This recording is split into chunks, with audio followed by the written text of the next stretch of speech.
Carolyn, I've got you up here. You're ready to go. Okay, so here's your spread. And you're looking really good. There's a couple of things I think that are really going to make a lot of sense to you. So the spread itself is good, but I'm thinking that one of the things that is causing a really significant issue is the fact that it's not really being looked at as one page. And I think one of the reasons is because of this right here, this change of color in the background. So when you're designing a spread, you really want to design it so it looks like a spread, so that it looks like it's one piece that's laid out flat on the table, for example. So what I'm thinking is that with a couple of small adjustments, I think we can do it. Well, I'll tell you what, let's do this. I'm going to go through what is beautiful. And the relationship between your serif and your sans here is wonderful. Really nice job there. I think the size and scale of your body copy is wonderful. However, I think the headlines, I think these headlines are entirely too big. They're almost in competition with the title of the article. So, and plus they're in the same font. These are all caps. These aren't, but nonetheless, these are huge. Print the page out. You'll see what I mean. You'll look at them and go, whoa.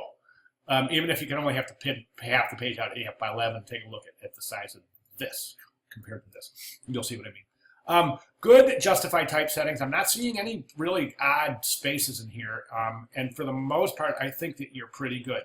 I can see the typographic color. Now, have you come across that term, typographic color? Basically, it's the color or the tone of your your text boxes.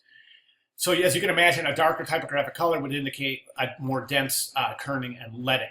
Okay, sometimes the typographic color can change with justified settings. And I think we're getting that a little bit here. And let me just give you an example, okay? Let's look at this line right here. Okay, take a look at how close these words are starting to get together as opposed to this line right here. Okay, so you're getting some unusual spacing that you're going to want to accommodate for that.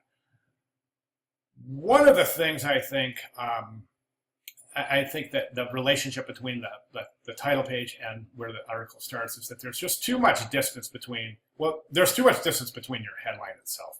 This image should not obstruct the headline. The headline should really be something where you're saying, okay, this is the name of the article, it's who it's by, and then I think a wonderful way to set up a composition is to give a good tagline, whether it be the beginning of the article. And let me show you an example of what I mean. Well, I'll tell you what I'm going to have to do. Let's do this. Let's do this. Let's do this. I'm going to go to Google, and I'm just going to say, I'm going to do an image search, and I'm going to say, oh, look. Well, I don't want any tutorials.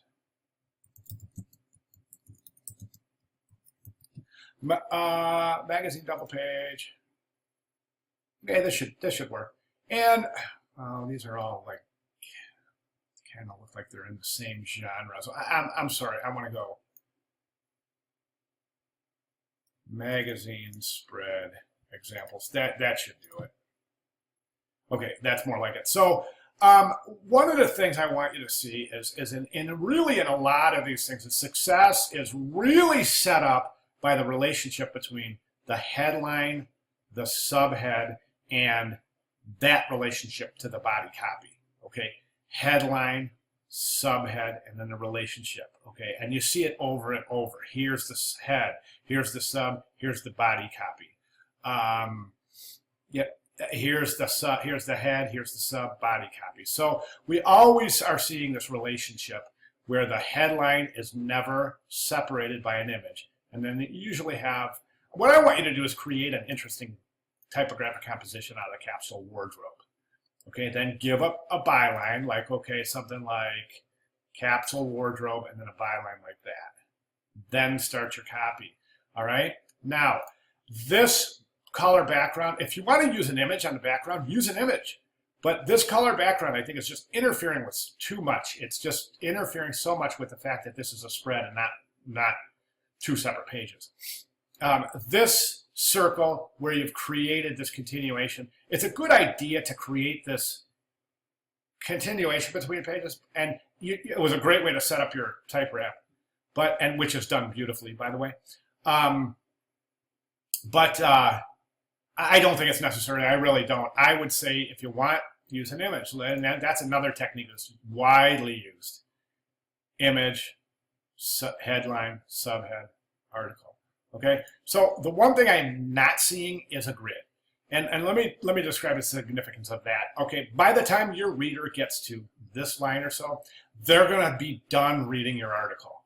And that I can guarantee. And let me tell you why, because we get tired. Our eyes get tired, especially, and you should adjust your line lengths accordingly. Okay, so you're asking your reader to read this and then go all the way back here, then to read this whole line and to do it again. And then do it again and again and again and again and again. And what I'm saying, by the time they get to this line, they're going to be done. If nothing for else, it's going to be simply eye fatigue. Okay? Remedy, 2-column spread. Character count, optimal, 49, let's say 50 to 65 characters. You're well over 120 in some of these. Okay, so keep that in mind. Folios, page numbers, unusual on the top, but I guess it's okay. I'd rather see them on the bottom. Don't think we need the circles either, because the circles are, folios are typically the same on every page. So you're designing these folios in accordance with this page. Okay, so that's kind of unusual. So regular folios, typically you'll have the name of the magazine, the issue date, then the page number. And that would be in reverse on this side, page number, name of the magazine, issue date. Or actually symmetrically reversed. Okay. Okay, so that's what I have. I don't like to do too much art directing, so I want you to take it from here. I think it's better that you develop your own ideas based on research, and please don't be afraid to do visual research. Please, there's nothing wrong with it. You don't copy, but definitely look to research for inspiration. Okay. Also, while I wanted to mention, I don't know if I mentioned this at the top of your video, but if I did, I'm sorry. But anyways, week 2 is critique for project 1 and 2. So I'd like you to drop your sketches in here for our project 2 pamphlet, the gatefold.